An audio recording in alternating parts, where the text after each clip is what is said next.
Okay. Hey, Dan, what's wrong?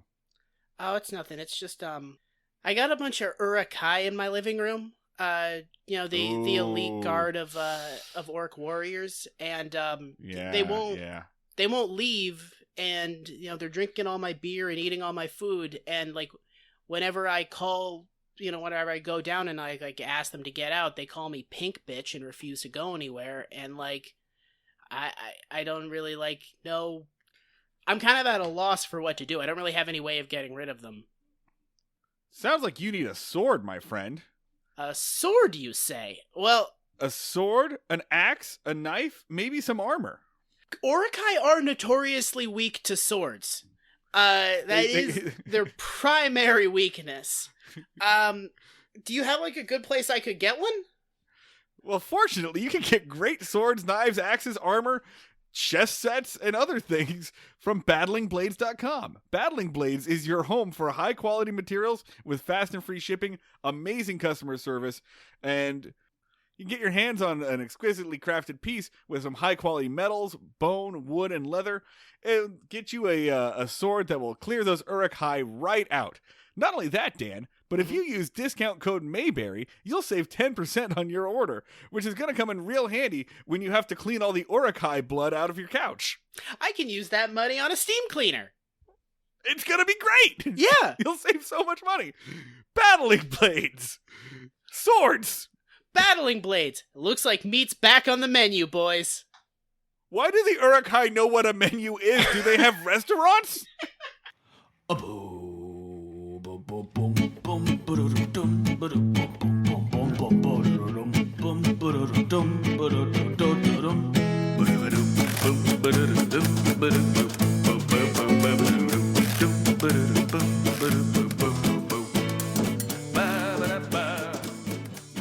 Hello and welcome to another episode of Breaking Mayberry, the only podcast that asks the question, what if TV was bad? I'm one of your hosts, I'm Marty Schneider. I'm the other host. I'm Dan Ludwig.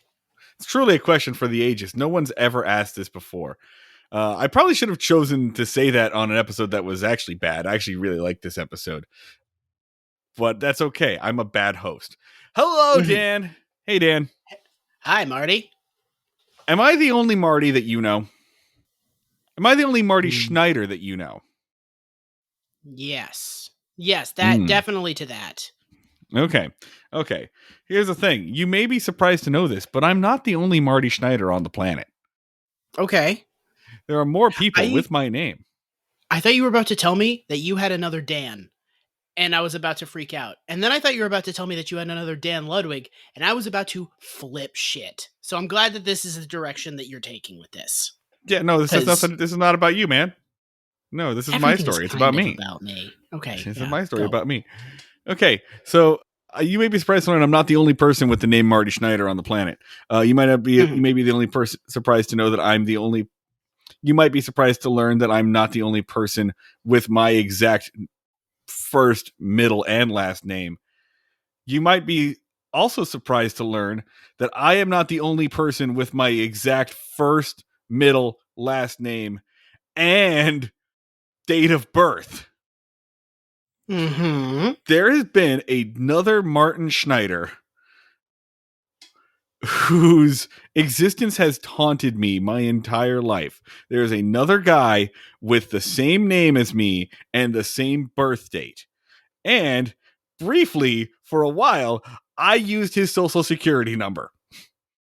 See, in high school, when I went to go get my driver's license, for whatever reason, my parents did not have a copy of my social security card, which you need to do in order to get a license. So I went to the social security office and I was given a card by them, and they gave me a number that belongs to a different Martin Schneider, a different guy. And I got my license with this.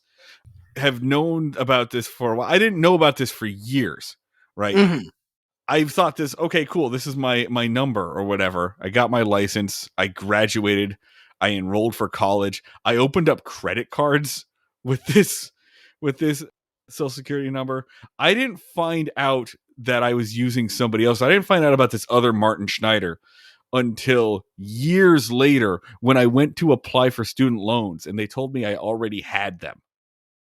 So there's been another Martin Schneider. Our data is all entangled. It's all mixed up in each other's shit. Sometimes, like when I try to open up bank accounts, they try to do verification. They'll ask me, like, which of these streets did you live on? And they're all places I've never lived. So he and I have been entangled for a while, and we're both finally old enough now that it's pretty well sorted out in the systems. Okay. The reason I bring this up is because recently, Dan, my wife had to go through a thing with her work where she kind of scrubbed off like a lot of traceable stuff on the internet. You know, all those like public people finder websites. My wife Sarah, who's already a very private person anyway, and wanted to do this to begin with, for her job had to like go through systems to scrub off, you know, personal contact information things from the internet. She had to do the Men in Black initiation? She did do the Men in Black, and she doesn't have that much to begin with, but I have so much. Yeah. But while we were doing this, she did me as well, and I found the other Marty Schneider's contact information. I have his email address. I have his phone number now. Like, I know the addresses that he has, and some of my addresses are listed in there. Like, I want to be clear, like, this guy and I have been part of each other's life separately for a while. The Social Security Administration, when I went to go fix this, were like, were you adopted? Were you born in this city that I wasn't born in? So now my question to you, Dan, is what do I do with this information? All right. So I've seen is the Jake Gyllenhaal movie called Enemy? Enemy. Yes. Do I have an enemy situation? Does this end with a giant tarantula in the corner of my bedroom? I did not get that movie. It was a weird ending. Enemy. I mean, I've seen a lot of indie movies where a situation like this happens, and usually it goes a couple of ways, but somebody has sex with somebody's spouse, or you and the other Marty hook up, or you and the other, one of you kills the other one and takes their place, or one of you just kills the other one and doesn't take his place, or you guys get into some Parent Trap antics. We might do or some you guys things. have some fun. Maybe it's time to get our parents back together, right? Like, yeah. Maybe let's get together. Nah, nah. Maybe like he like the other Marty like show like is just at your house wearing your clothes, and it's like, oh hi Sarah, it's me, your husband Marty, and she's like, you look a little different, and then you pop out and you're like, just kidding, I'm here, and then you all have a good laugh. But also maybe he like shoots you. It's possible. Can I tell you also something amazing that I discovered? You're gonna hook up. I feel like it's amazing. I discovered. Remember, for a long time, I had the brand, you know, the Twitter handle, and everything, Schneid Remarks, which, by the way, SCHNEID Remarks is not me anymore. That Twitter handle has been taken over by some right wing dude who sucks. So for the 100 episodes or whatever, where I'm saying, go follow me on Twitter, don't do that. That's not me anymore. Okay, but you know how I've been Schneid Remarks forever? He has. I don't know how this alias got into his like public record information, but the other Martin Schneider sometimes goes by Hail Schneidra. God damn, that's good. Schneidra. It's so good. You know what else is amazing? He goes by Hail Schneidra. I have a Captain America tattoo in my arm. Captain America has been my thing for like 2 decades. And he goes by the Hydra thing. Marty, I think you guys are gonna hook up. I gotta meet him. I gotta meet him. Or maybe he's a Nazi. He might be a Nazi. That is a distinct possibility. That is my last name could go either way. Yeah.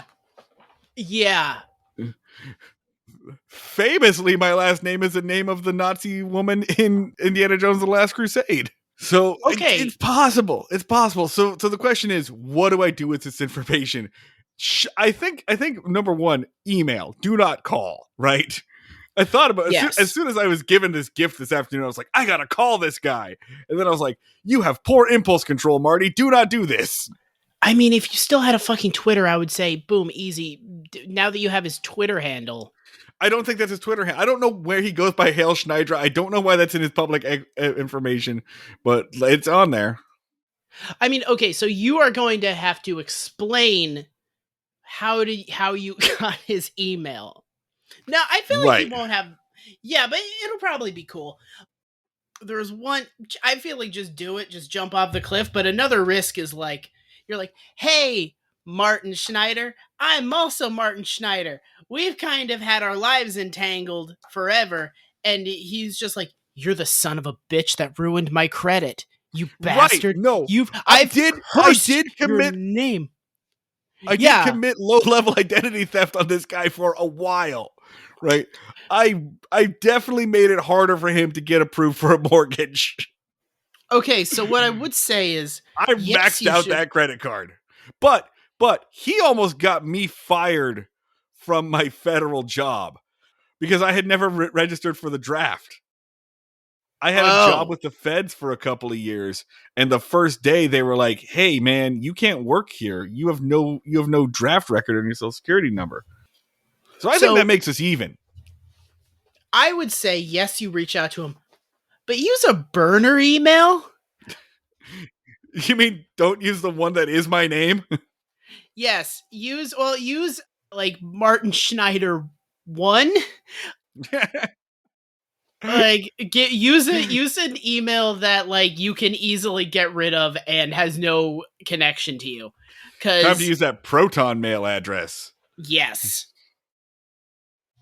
But yes, I think that's the play. Just be ready to disengage very suddenly and maybe go dark for a bit. But otherwise, maybe Well, you'll have fun. You fortunately, guys are gonna all fuck. my information has recently been scrubbed from the internet, so now's the time to do it, I guess. Great for you So, guys running a podcast with minimal digital footprint because you're paranoid and I'm lazy. I mean, no, it pretty much just comes down to like no one can find my home address, Yes. which you shouldn't do anyway. You know what? If you can find my home address, good on you. Come on by and I'll give you a pizza. How is it a recurring gag on this show? This is like the fourth or fifth time you have just said to the audience, "Come invade my personal space." You have promised so many times to the audience, like, "Hey, can you get my phone number? We'll chat about Overwatch." You've done this I'm so many times. Dan, stop encouraging the parasocial relationships. Holy shit, you're gonna get stabbed. I really if you if you managed to dox me, I wouldn't be happy about it, but I would be flattered. Please, I'm gonna please get don't, killed. please don't swat Dan. Please don't swat me. Don't do that. Don't that won't be cool. My dog would really be a bastard about it. He would not take that well. Okay. So today's episode, let's talk about the Andy Griffith Show, shall we? Today's episode is season 5, episode 27, Aunt Bee's Invisible Beau. It airs March 29th, 1965, written by two dudes we've never seen before, Ben Jolson and Art Bayer, and directed by a guy we've never seen before, and this can't be a real fucking name, Theodore Yes! J. Flicker. Theodore J. Flicker? I take it back. We have seen Theodore J. Flicker one time before, and it was the chain letter episode. Theodore J. Flicker,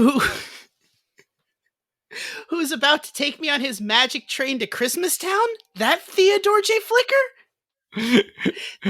Did he took time out of running his chocolate factory to direct an episode of Andy Griffith's show? That's so nice of him. I'm looking at Flicker's Wikipedia page, and number one, Flicker was kind of the force behind Barney Miller. He wrote the pilot, and I like this sentence. Flicker has written extensively on expressionism and how it applies to his own art. He is the author of the epic novel The Good American, one of the first books to be marketed exclusively on the internet. He's also the most dapper pervert in all of London. He had a documentary biopic about him that screened at the Santa Fe Film Festival in 2007. Like, okay, so Theodore Flicker is like You're making it so hard to rip on this guy's name by demonstrating that he's a well-respected man. He's a well-respected man with a ridiculous name. That is correct. Yes. God, he actually sounds like a pretty cool guy. Can I tell you though? On May 13th, 1994, Flicker legally changed his name to Ted Flicker. Citation needed. Why? You can just call yourself Ted. You can just call yourself Ted. You don't need to get the Social Security Administration involved in this. Also, if I'm being honest, another Ted Flicker with his same birth date. Also, if I'm being honest, Ted, you went from like a magical guy in a top hat who leads me on a magical journey to another universe to Ted Flicker. Hey, I'm here to deliver a pizza. Oh, but it looks like you don't have any money. Yeah, absolute downgrade. Absolute downgrade. Okay, so Ted Flicker. Ted Flicker. That really seems like an insult. Ted Flicker. It seems like an insult from a child who doesn't know how to insult. It sounds like something that you would like when you wouldn't be allowed to swear. Here's the one sentence summary from Wikipedia. A guy who flicks Teds. Aunt B invents a story that the butter and egg man is her new boyfriend. ... But he happens to be married. Mm-hmm. Marty. So this is an Aunt B doesn't fuck episode.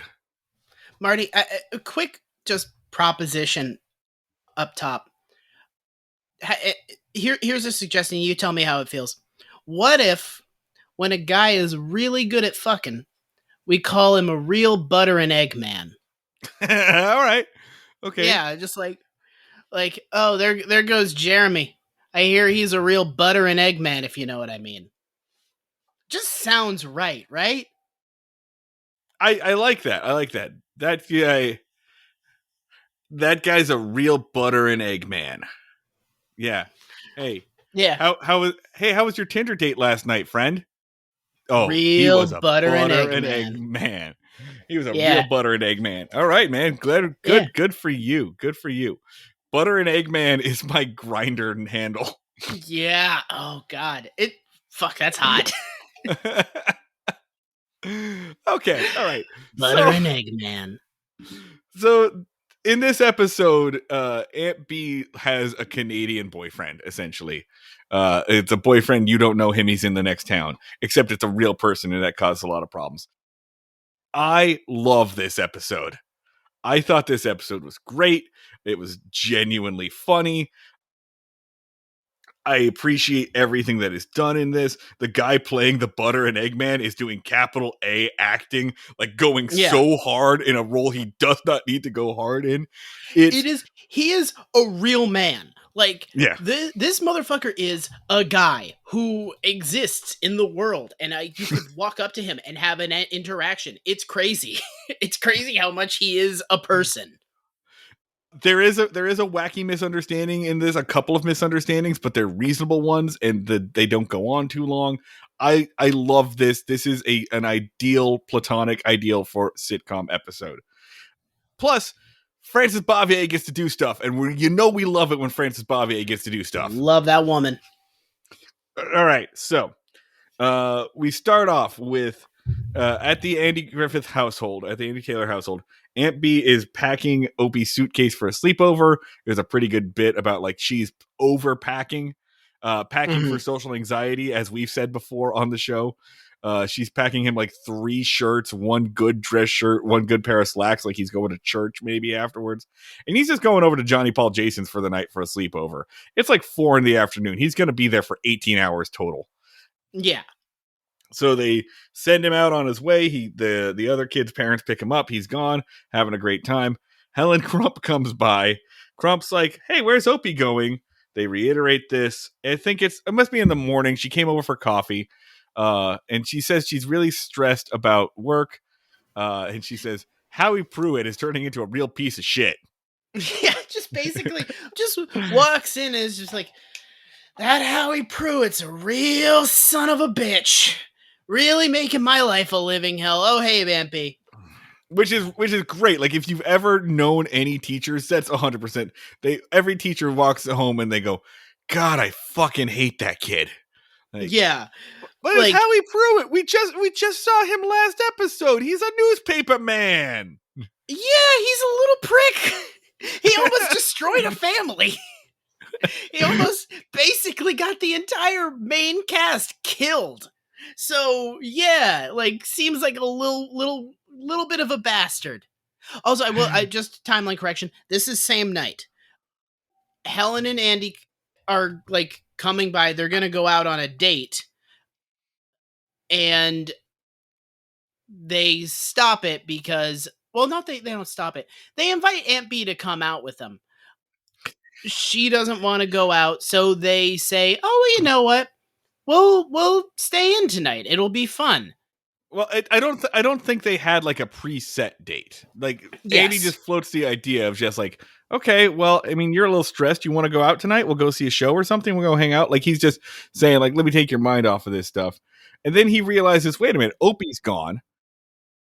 So Aunt B, you're going to be here all alone. Do you want to come hang out with us? And then, yeah, and Helen's like, yes, please come on, hang out with us.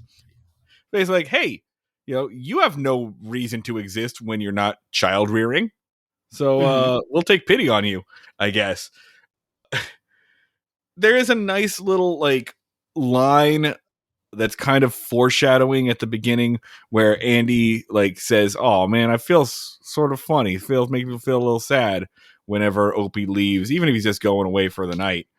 And I'm like, this is a huge change from the guy who frequently forgot his son existed in the past couple of seasons. And Aunt B says, "Yeah, well, you'll have to get used to it. Imagine how someday he'll be all grown up and he'll get married and he'll leave the house forever." And Andy says, "Yeah, imagine how much stuff you'll have to pack for him then." Good joke. Good joke. Good joke. Foreshadowing for a theme of the rest of the episode. Call back to what we just saw. Well done. Good work, these guys. And I'm gonna say, because it's, we've been down on it a lot. I like Helen Crump in this episode. I like Andy's relationship with Helen Crump in this episode. I like their vibe. I like that they've kind of hammered out their thing as chill. They're a chill Yeah. couple. They're very Yeah. relaxed. It's no big deal. Nothing to get excited about. Neither of them puts very much pressure on anything. Maybe we go on a date tonight. Maybe we hang out with my aunt. Crump's chill with it. She doesn't give a shit. Like, she's got no expectations. It's whatever, man. Like, that's the Crump I like. Okay, they're very casual about it. For some reason, once again, everyone in this fucking town is obsessed with this one couple getting engaged. This is, again, at the root of this, is somebody's like, when are they getting engaged? Anyways, they Yeah. hang out, and this happened the next scene. And the next morning, Clara Edwards, Aunt B's frenemy, and total bitch is over. Absolute. God. See you next Tuesday. I am tempted. We do not use, like, we have a line. We do not use the C word on this show, but oh boy, Clara. The C word is Clara. Like, hate this woman. Hate this woman. I'm not going to say it, but I want you all to know my wife did for me. She handled that. So it was said, not by me. But fucking piece of shit, asshole, dickhead, hater so much. Worst person in the show. Worst person in the show. And in a crowded field of absolute pieces of shit. Uh, I so just noticed. I just noticed, Dan. You didn't say the word, but I'm looking at your notes and you wrote it. All right, yes, buddy. I did. Was No, okay. fucking mad. So So so so here's the scene. They're all just having a. They're having a morning. Aunt B's just like, oh, I had a really nice night with Andy and Helen last night. Oh, we had a good time. We hung out. We hung out on the porch. It was great. The egg delivery dude comes by. There's just a quick scene where we're just kind of introduced this guy. He's like, hey, I'm the guy who sells eggs and butter. Seems like a nice dude. Seems like a guy you'd want to buy produce from. He gives her a little gift. It's a egg timer. It's a little sand glass hourglass. It's 3 minutes. He's like, this is perfect if you want to make a 3 minute egg. All right, bye. So he's just a nice guy who's delivering stuff to the house. Clara says basically, like, ooh, Helen and Andy are getting close, aren't they? Oh, it's too bad they'll never get married or be comfortable being together forever because of you. You're in the because way, Aunt B. they She says, pity you too much and they feel sorry for you because of how alone you are. So they'll never get married because they'll feel guilty getting married because it'll mean they won't be able to take care of you anymore. So by not being in a relationship, you're holding them back and ruining their chances at happiness. I'm just yes. saying it because I love you, dear. I'm just I'm just looking out for you by telling you that. And let me tell you, I was the same way, where my son who lived with me wouldn't get married, and then I met what's his fucking name? Clark Cooper. Clark Cooper, and now my son got married. And you should just be more like me, Clara. Fuck it. The sheer amount of The bullshit, the gall on this woman. the reprehensible things per second in the like 3 minutes of dialogue that she has, as like, and every time she does this they cut to Frances Bavier that is doing too good of a job of a woman whose heart is breaking, like just this poor woman that is just being battered with guilt and shame and and pain and fear and loneliness, as I'm gonna and make it real clear. Make it real clear right now. Clara Edwards, woman who plays Clara Edwards, who is almost definitely dead. Mhm. If I see you, it's on sight. I will One fight sec. this woman on sight. She's definitely dead. One sec. Hold on. Claire I can pull Edward. it up. Oh, Okay, so yeah, she's she portrayed by. died in 1979. She's been dead for a very long time. She was born in 1896. Jesus. Okay, so we're gonna say actress that played Clara Edwards, Hope Summers. No, you're dead. But if any of the descendants of Clara Edwards are out there and they're listening, I want you to know it's on On site. sight. If we see a member of the Summers clan, we're gonna take you down. We're hunting for Summers like it's fucking Age of Apocalypse, okay? We're on it.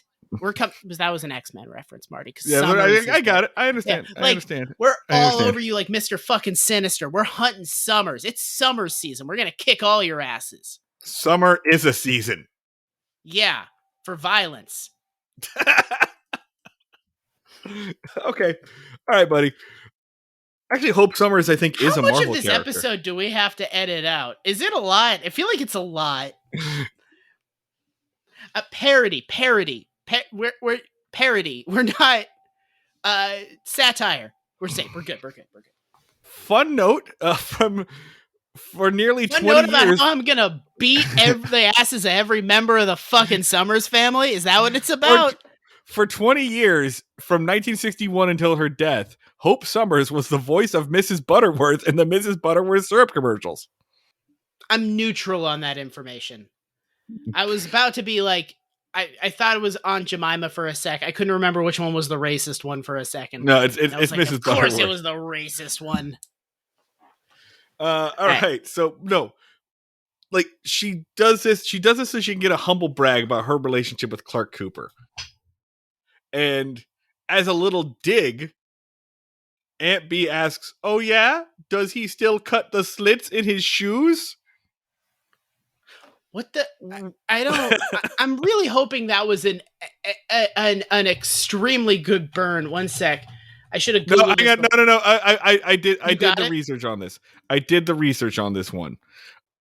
I did some research on this, what this could possibly mean, and I came up with a couple of forums stuff, some stuff about the bulletin board, some stuff from the Andy Griffith like rerun watchers club, and I've come up with two possible explanations. There are two possible reasons why someone might be cutting slits in their shoes. One makes a little more sense than the other. So here's the one that doesn't make sense to me. Back in the day, all men wore dress shoes with leather bottoms. If you ever had a pair of these, you know they're very slick on many floor surfaces and carpet. The only good traction they would get is on concrete. A man would sometimes take a knife and cut slits across the bottom of the shoes to give them better grip or traction so as not to slip and bust your constitution. That's what they say. That's not my wording. So I don't think Aunt B is saying, does he still slip and fall all the time? No, I think what she's saying is he still a fucking cheapskate? Because cut, Oh. cutting slits in shoes would allow room for kids' toes to fit in as they grew. This was practiced during the Depression when shoes weren't at the top of the priority list. So, like, someone who grew up during the Great Depression, who was alive during the Great Depression, might be in the habit of cutting slits into shoes so they don't have to buy new shoes. So she's saying, is he still a cheapskate who's acting like it's the Great Depression? Which hypocrisy abounds. But It's not a great burn, Ampy. It's not a great burn. I mean, It's not your best work. I think it's I just mean, something that is just missed in context. Now, let me tell you something that I found on the Andy Griffith Show forum, Miss Crump's Blackboard. This is a message from November 28th, 2011, from a user named Thelscruz. Thelscuz? I think it's Thelma Lou's cousin. Thelscuz. Thelscuz writes, the subject is shoes and feet. And Thelscruz writes, I've noticed that certain everyday things are frequently mentioned or given special attention, at least in literature. In school, I wrote an essay suggesting that William Faulkner paid extra attention to the shoes and feet of his characters. Does anybody think that Tags writers did likewise? Is special notice given to any of the shoes and feet of the characters? Let's try to list some. I'll start off with Gomer's new shoes with the buckles on the side when he was taking Mary Grease to the dance. Just sitting here thinking about TV characters' shoes and feet like you do. Anybody else think about this? Just do yourself a favor here. Just Google Faulkner letters. Hey, does literary analysis make anybody else rock hard? I mean, good on you, foot fetishists. So an actual foot fetishist needs to help this guy. Oh, don't worry. They did.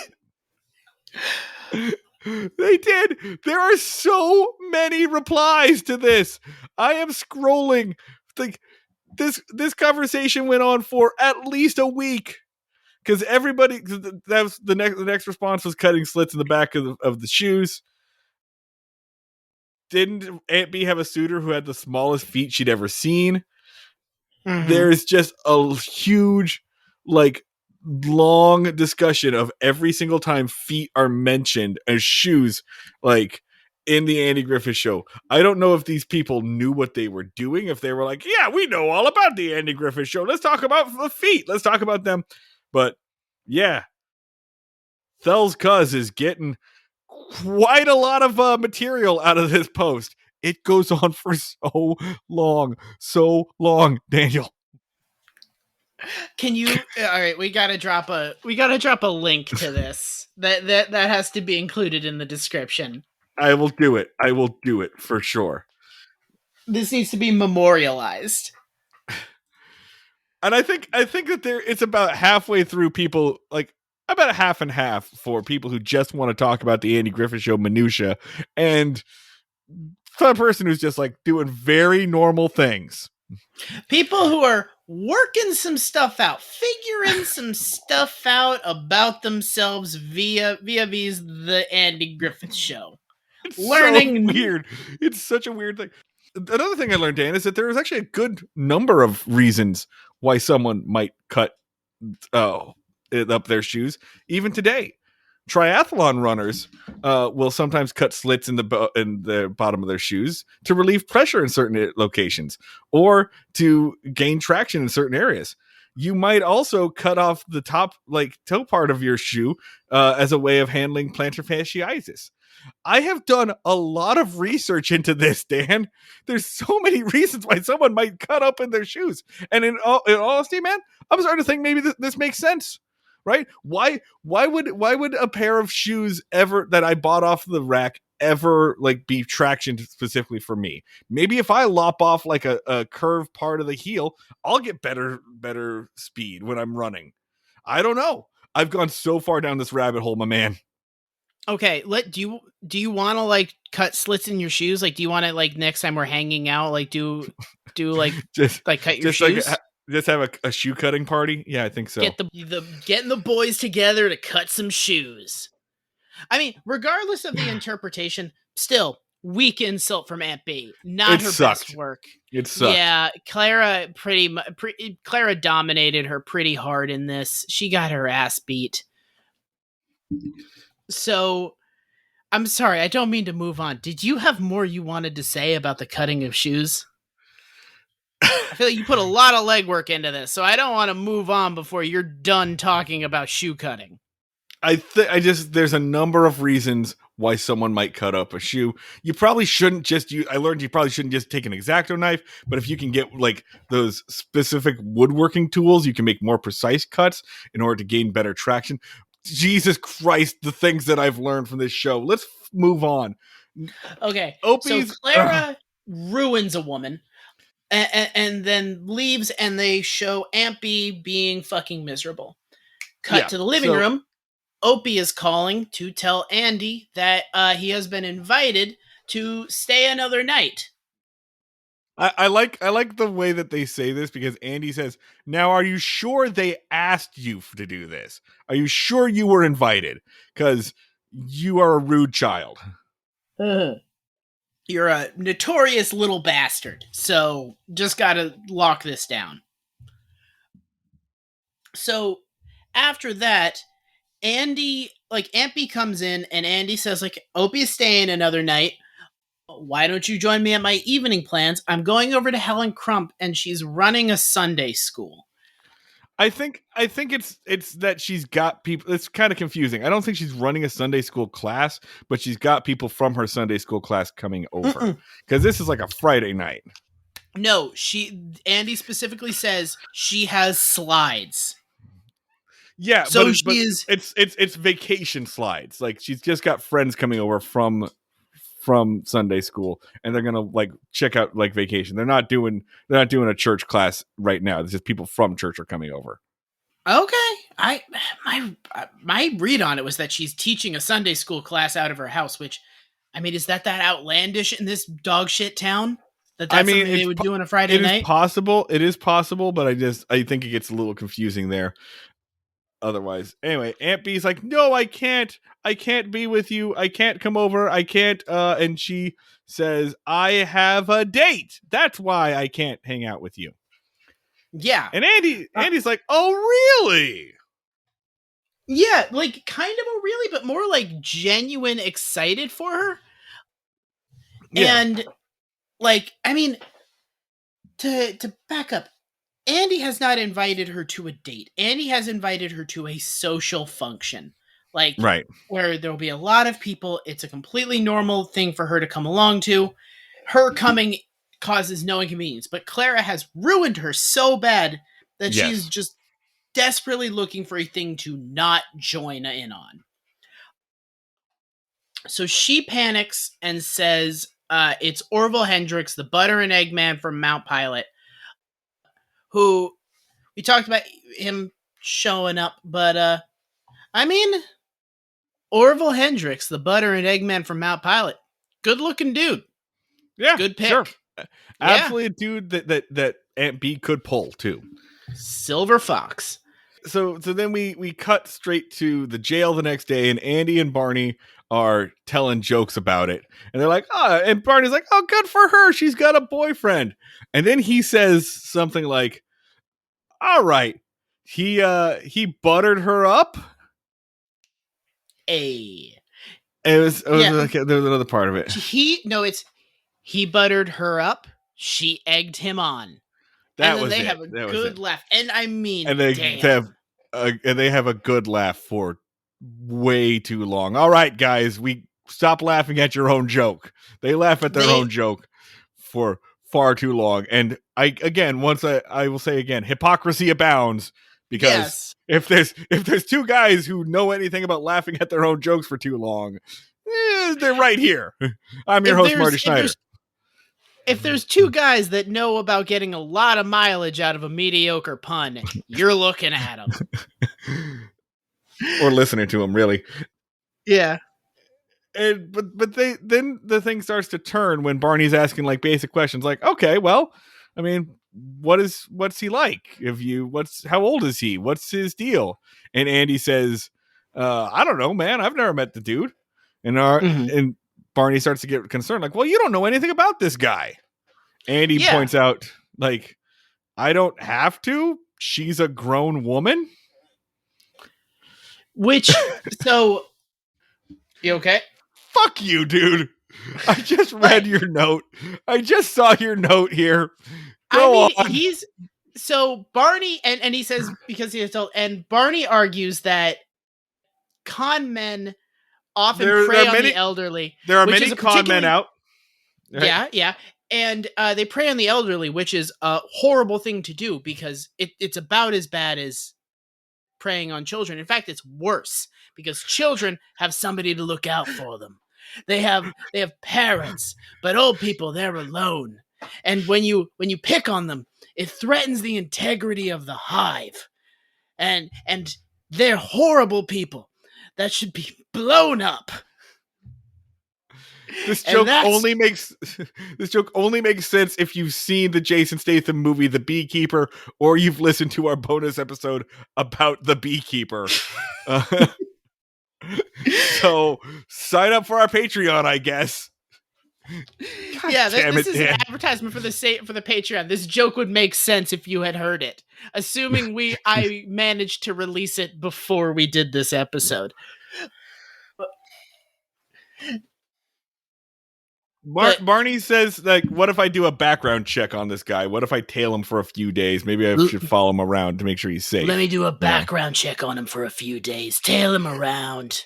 Jason Statham is not Australian. I cannot emphasize this enough. I'm trying my best to make him not Australian. It's not working. The more I try to make him not Australian, the more Australian he becomes. You're the fucking crocodile hunter right now. Christ. So I think this next bit, though, is almost entirely improv. Upon the second watch, I realized that Don Knotts is just throwing out lines that Andy does not even know how to respond to. Because the things he's like, it's pretty fucking funny. He goes like, listen, it's just a simple tail job. I'll just follow him at work, at home, watch him bathe, be there when he sleeps, pick up one of his kids from school. Just immediate, and this is rapid fire, just deranged levels of surveillance. As Andy's just like, Jesus, holy shit. Okay, whoa. What? No, what? No. Don't do that. And, like, this all comes to a head as Don Knotts says, well, suppose he's a crazy person. What if he's one of those guys who howls at the moon when the moon comes out? And Andy just goes, howling at the moon? What if he's a bathtub murderer? And Andy's trying so hard to bail on the scene. He's like, I gotta go pick up Opie or something. He's running, and it ends with Don Knotts screaming, those are your worst kinds of schizophreniacs, or something like this. I feel like this whole thing was ad-libbed. I feel like Yeah. Andy was genuinely trying to get out of this. It was very good. I laughed at Yeah. this. And then, like, to the episode's credit, Barney does not actually tail any. He doesn't go behind Andy's back or whatever. He just happens to pull into the filling station where the truck is there. Like, they just sees Yeah. Hendrix's butter and eggs as a truck, and so he just starts asking the guy that's there. It's like a teenager, and the teenager is like, "Oh, I think it's really great to work for Mr. Hendrix. I mean, I'm probably pretty biased. He's my dad. I'm only driving the truck right now because he's taking my mom out to lunch or whatever." And so there's the reveal. The kid reveals Hendrix is married with a child. Cut to the first Yes. commercial break. Great so far. On board. Yes. So, cut to the jail. Barney busts in. Boy, oh boy, oh boy, oh boy, oh boy, oh boy, oh boy, oh boy, oh boy. Just the normal thing of like baiting Andy, and Andy does the exasperated like, what? And Barney goes on a big thing of making Andy promise to not become angry and violent. Just be like, I'm going to tell you this. You don't get you need to not get pissed off. You need to not fly off the handle. In fact, you need to promise that you are not going to explode into violence. And he's like, Adding a little fodder, I think, to your theory from the last episode that Barney might actually just be Lucifer. Because he's like, don't get angry. Don't yeah. get violent. Promise me you won't handle any of these shotguns that I'm not trying to block very hard. Which he is making him promise to not get violent, specifically to put the idea of violence into his head. Barney Correct. wants him to kill this man. Like, maybe kill him, maybe beat him up. Barney wants this man hurt. Not even necessarily. I think Barney just wants violence to happen. So Two scenes from now, he'll flat out say that. Yes. yes. Barney explains what happened. He explains that he heard from Hendrix's son that Hendrix is married, and Andy is upset by this. He's very confused. But He goes to the kitchen. He's not like furious. He's like wounded. Like he's like he's hurt, and he like makes Barney say over and over. Basically, he like safeguards against most of these episodes, which is like, are you fucking positive? You're not misinterpreting. You're not exaggerating. We didn't have a wacky misunderstanding. Yeah, you didn't get the wrong Hendrix. And Barney is like, nope. The kid. I got it from the kid, and Andy is like devastated. Plays it really well. I one thing I really like about this episode is that everybody's actions and behaviors here are motivated by genuine love for Aunt B. Like, you feel like they really care for this woman and they don't want to see her get hurt. They don't know how to handle this. Like, I don't know how I would bring this up, to be honest. Like, how would you handle this? Let's say it's one of your friends you find out is dating a married man, let alone no, I'm gonna do it with my grandma. Like your grandma. I'm gonna do grandma. Okay, so I'm finding out that my grandma is dating a married man. Yes. Is it bad that I wouldn't really give a shit? Yeah, you should care about that. I feel like I would. After a certain age, it's kind of like fuck around, do whatever you want, I guess. That's a crucial thing. Is it's my grandma, so I'm just kind of like, hey, whatever, man. You guys are going out of the picture soon. Have fun. Okay, so let's say if it's a friend, if it's a contemporary, if I find out that, let's say, I feel like this is a non-issue right now because, like, if you are like cheating on your spouse, you get found out immediately these days. 1 second. I feel like that's a non-issue these days because, like, if you are cheating on your spouse, you can keep that up for like 3 or 4 weeks. Like, anyone can identify that shit so fast. It is. Yeah, it is. Has cheating. I've never been that plugged into this, but has cheating gone like the way of the dodo? Like, is it just something you can't do anymore? Like, I think it's something you can't do for very long. Yeah, just because like I mean, at the very least, somebody's shooting somebody a DM at some point. Like, Correct. yeah, or you're just gonna check location services on somebody's phone. You're gonna get tagged. You're gonna get tagged in an Instagram story that someone's gonna see. Right. Yeah, like it's just impossible. Like, and yeah, so this is a complete non-issue. We would not have to tell. I'm thinking of a specific one of our friends that this could happen to, and I can't imagine having to tell them because they would find out real fucking fast. Andy's like, "Hey, Opie, you need to go outside. I need to talk to Aunt B about some personal stuff." Opie's like, "I haven't finished my homework," and Andy's like, "No, you need to go." And Andy's like, "Damn," or Opie says, "Damn, you must be talking about something real good. All right." And once Opie's gone, Andy says, "Hey, so how much do you know about Mr. Hendricks?" And Aunt B like gives made up details that are so sad. So this comes in two waves, and the first wave is like, "Tell me about your boyfriend." Well, he delivers the eggs and the cream and the butter, and he comes on Thursdays, and he's a very nice man. And it's like, all right, so she hasn't thought this lie out, and she doesn't know anything about this guy, and it's sad in that way. And then like Andy is like, "Oh well, what about like tell me more about him." And then she launches into like a fantasy that's like, we go on long walks and hold hands and we discuss philosophy and he loves me for my mind and he's very tender and sweet, and it's just like, And oh he's lonely god. just like me. You have no idea how lonely it can be. And she's also lonely in all the same ways that I'm lonely. Whoo boy. Oh, it's brutal.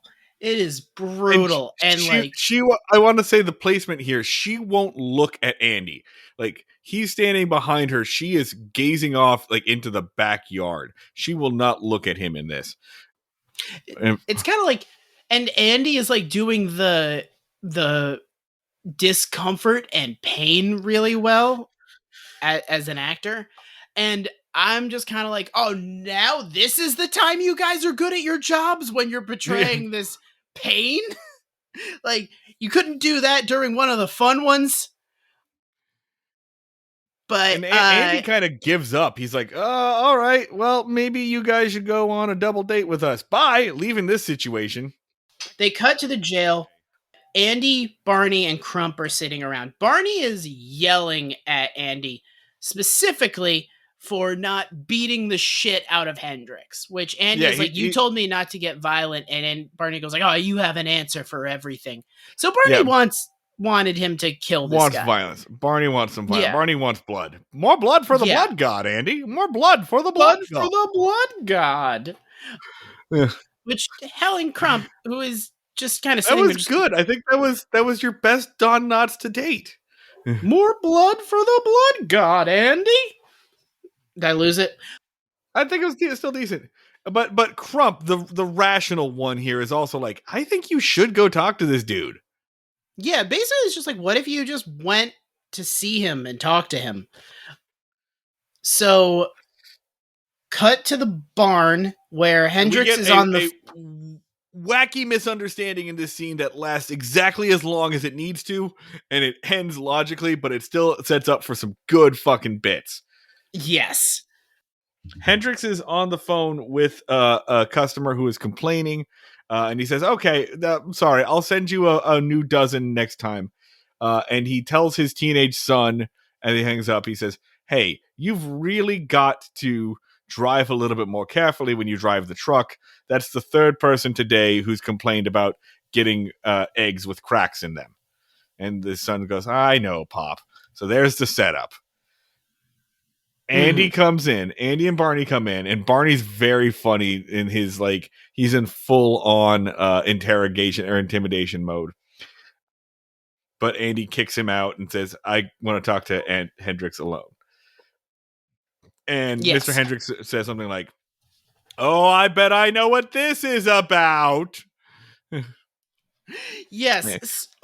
Oh my god, it's a Frasier bit, man. This is It's we so give funny. this like He when we give this credit, we compare it to like another show, and normally we're like, it's about as good as Cheers. No, baby, they hit Frasier this time. This is so funny. The back and forth.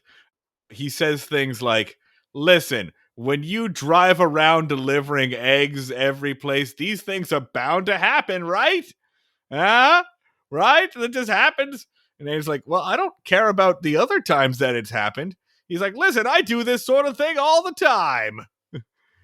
No, Don't tell my wife. She gets upset about little stuff like this. And Andy is like, does this like you're not gonna tell her about this? Be like, why would I tell her about it? It's no biggie.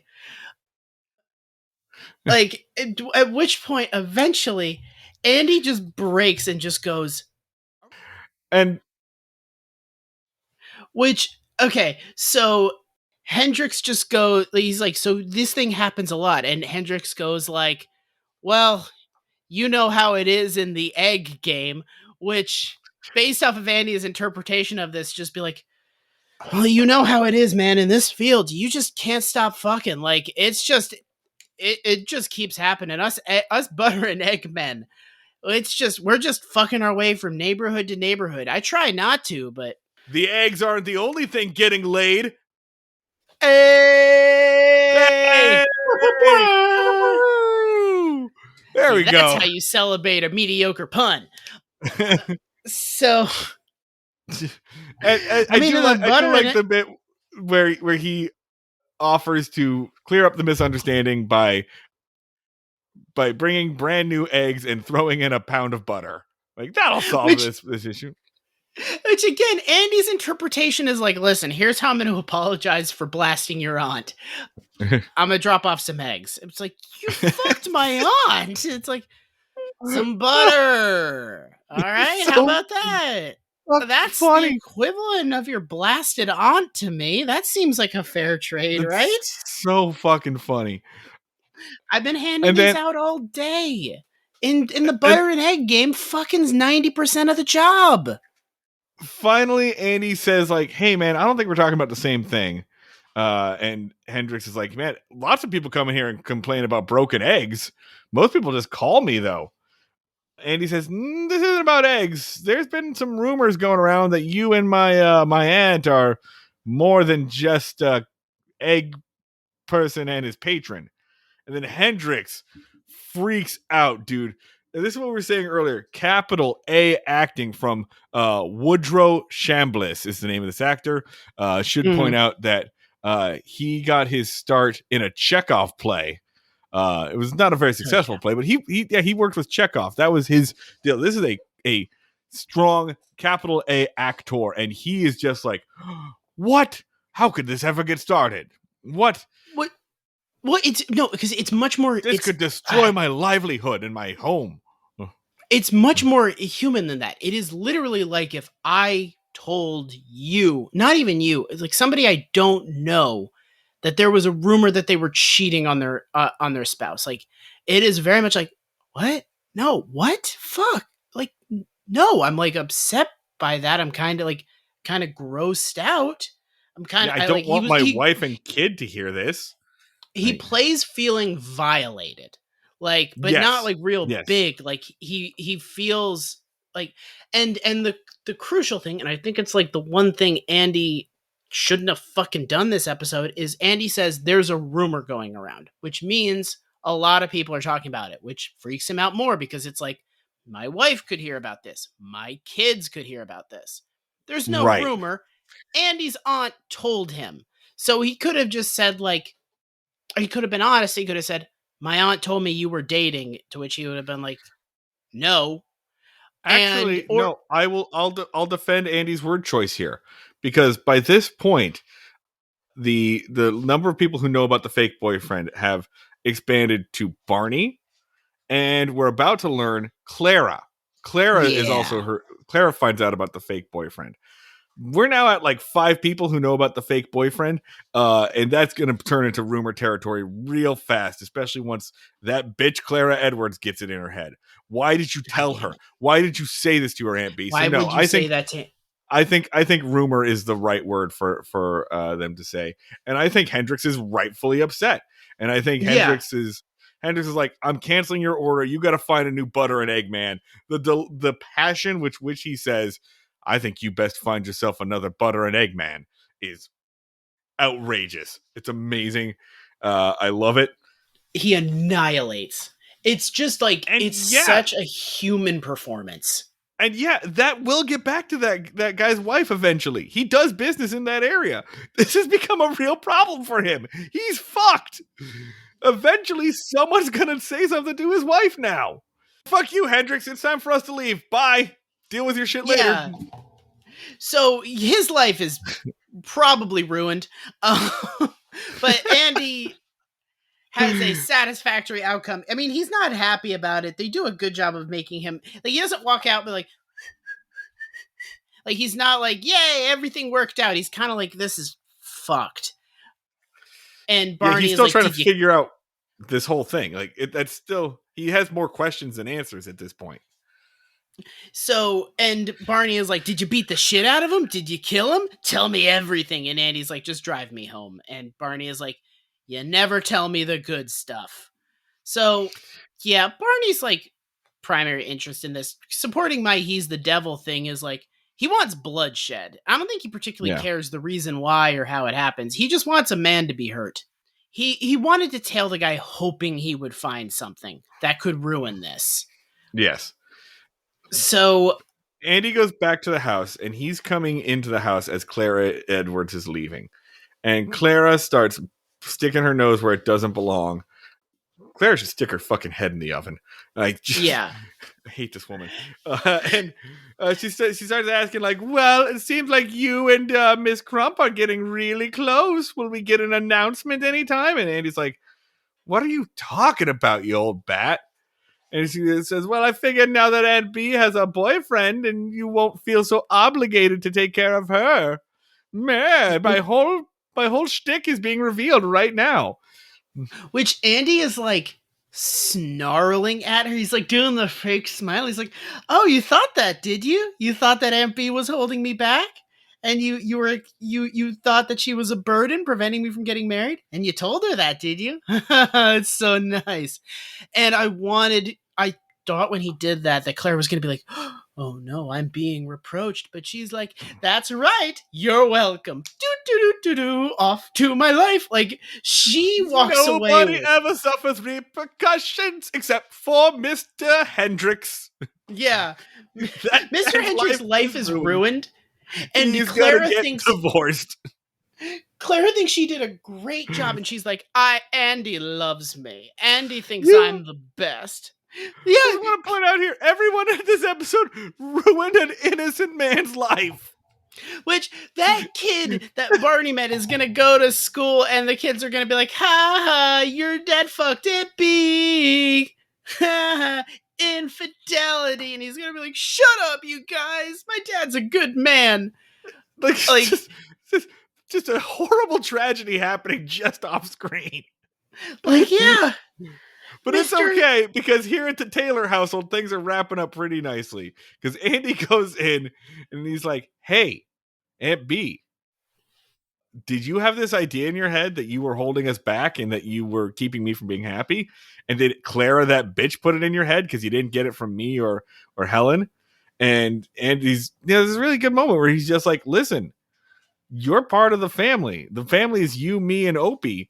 And if Helen gets added to that family, you're still in it. Like you're not a burden. He's like very honest with her. And it's a good moment. It's really sweet. And I really liked it. I don't have anything else to say about it. It's just a good bit. It's well acted, it's very well written, it's very sweet and human, and they do a thing where Aunt B keeps starting to cry and Andy tells her to wait a little bit, and then at the end he says, now you can cry, and she like breaks down. But it's just like, he just says the simple thing of like, if we do get married, you're not going anywhere. Like, you're part of this forever, which, yeah, is like what breaks her, because she thought that like, like at the end of the day, the real thing she thought was that when Andy and Helen Crump get together, she's gone. Right. which Right. yeah, that's like the root insecurity. They have the 5-minute honest conversation about their feelings that solves the whole situation. The one that we've been begging for years. I like this. The stinger. The stinger is that a new butter and egg man shows up to take orders and says, "Hi, you guys are new on my route. I heard you were looking for a butter and egg man. Can I take an order? By the way, I'm a handsome widower. I have no And, family and I have no wife." And Aunt B is just, the horny face comes on. Aunt B's horny face just snaps into place. And we do, in fact, go from an Aunt B doesn't fuck episode to an Aunt B fucks episode. Her eggs are about to get scrambled. I'm sorry. I'm so sorry. I'm sorry. I'm so sorry. I'm sorry. And that's it. That's the episode. Ratings. Ratings. All right, let's go Andy meter. Fucking let's 9. say 10. All right, yeah.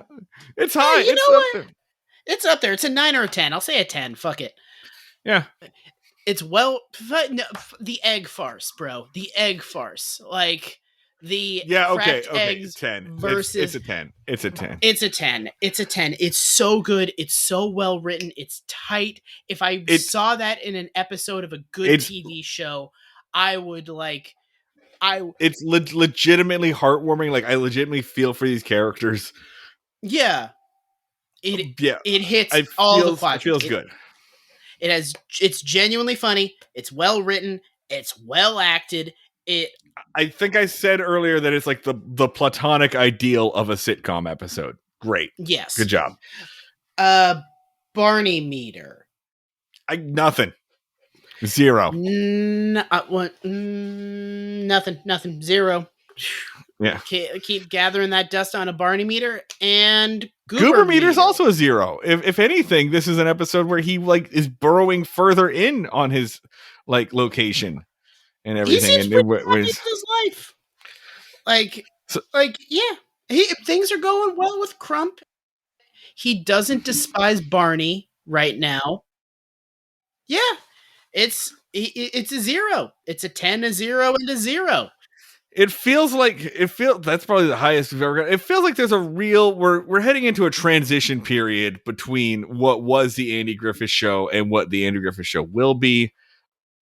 We're about to like kill off a few of the like recurring characters. The next episode, I think we get the Fun Girls back, and I think that's the last time we see the Fun Girls. Yes. Early on in the next season is the last time we see Ernest T. Bass. So I think this is a transitionary period. It feels like a lot of new blood is coming in. New writers. Ted Flicker is going to be here a little bit more. So I think that we're seeing a big door-to-door glitter salesman Ted Flicker. So let's see how this plays out for us. But I mean, I think we're still going to have plenty of shit to talk about. I mean, again, we have heard time and time again that the color seasons are ass. Yeah, so it's going to be great. All right, so that's it for us, though. I think that wraps this episode up. This episode of The Andy Griffith Show is good. Watch it on Pluto TV. Watch it on Pluto TV next to your sweet, sweet axe from battlingblades.com. Battling Blades. Arm yourself for the coming apocalypse. Arm yourself for the Andy Griffith Show is where I thought you were going to say with that. So I want you to sit on the couch next to this sweet, sweet axe, this Viking axe, and just hold tomahawks in both hands and enjoy the Andy Griffith Show. That's battlingblades.com. Code Mayberry. Thank you everybody now. Thank you everybody for listening. Please, if you like us, support us with your money dollars. Patreon.com/Breaking Mayberry. If you want to support us in a way that doesn't involve your money dollars, you can leave us a rating or review, or just tell your friends. Promote it with the word of mouth. That's all we need. I'm going to keep this pretty short instead of rambling on like I normally do. Thanks everybody for listening. We'll see you all down at the fishing hole. Bye.